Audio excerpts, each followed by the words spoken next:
mentioned a couple of weeks ago, there were some questions regarding things that I wasn't able to give details on. I wanted to update you on those things and report back to the media as I promised that I would on some things. Regarding the House, good discussions over the last couple of weeks with the NDP House Leader Nahanni Fontaine and the Liberal House Leader Dr. John Gerard. So I believe that we've settled on returning on October 6th to the legislature, which would have been the normal start date for the Assembly to come back. Because we are not proceeding with the 5 designated bills, we spoke about that last time. There was discussions about the mechanism by which they wouldn't proceed in the House, so they'll be withdrawn on the first day of sitting on that October 6th. It requires unanimous consent.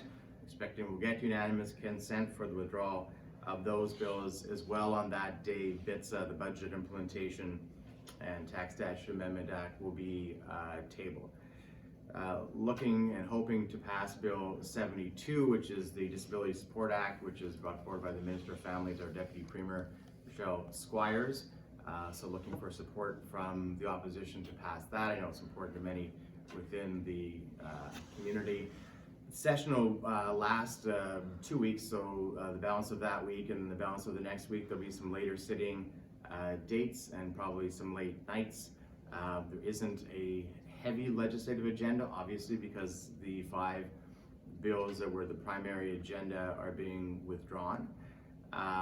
But there is still quite a bit of budgetary process to go through. So the estimates process, that detailed, as you know, as reporters in the legislature, that line-by-line questioning of the budget, that'll continue on. I think we have about 56 or 57 hours left of that. So we expect to be able to get through that with some later sitting days and probably a couple of later nights.